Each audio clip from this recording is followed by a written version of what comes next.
Break ചെയ്തപ്പോൾ സ്കൂട്ടറിന് പിന്നിൽ നിന്ന് തെറിച്ചു വീണ സ്ത്രീ പിന്നാലെ എത്തിയ KSRTC ബസിനടിയിൽപ്പെടാതെ രക്ഷപ്പെട്ടു. സ്കൂട്ടർ യാത്രക്കാരന്റെ അമിതവേഗവും ഒട്ടും സുരക്ഷിതമല്ലാത്ത വിധം സ്കൂട്ടറിൽ യാത്രക്കാരി ഇരുന്നതുമാണ് അപകടത്തിന് കാരണമായത്.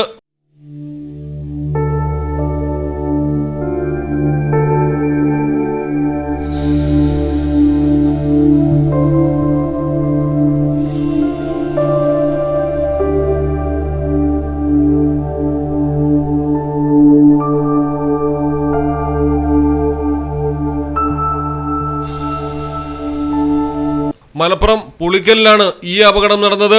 മുന്നിൽ പോയ ലോറി പെട്ടെന്ന് ബ്രേക്ക് ചെയ്തപ്പോൾ പിന്നാലെ സ്കൂട്ടറും ബ്രേക്ക് ചെയ്യുകയായിരുന്നു. തുടർന്നാണ് അപകടമുണ്ടായത്. പിന്നാലെ എത്തിയ KSRTC ബസ് ഡ്രൈവർ ഉടൻ ബ്രേക്ക് ചെയ്തതുകൊണ്ട് യാത്രക്കാരി നിസ്സാര പരിക്കുകളോടെ രക്ഷപ്പെട്ടു.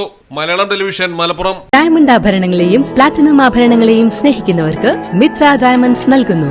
ഡയമണ്ട് ആഭരണങ്ങൾ ഇനി മുതൽ വാങ്ങുന്ന വിലയിൽ വിൽക്കുവാനുള്ള സൗകര്യം. ഏത് ജുവലറിയിൽ നിന്ന് വാങ്ങിയ ഡയമണ്ട് ആഭരണങ്ങളും ഉയർന്ന വിലയിൽ മിത്ര ഡയമണ്ട്സിൽ നിന്നും മാറ്റിയെടുക്കാം. ഇത് മലപ്പുറം ജില്ലയിലെ പ്ലാറ്റിനം അംഗീകൃത ഷോറൂം. ഡയമണ്ട് പ്ലാറ്റിനം ആഭരണങ്ങളെ സ്നേഹിക്കുന്നവർക്ക് മിത്ര ഡയമണ്ട്സ്, താഴെപ്പാലം, തിരൂർ.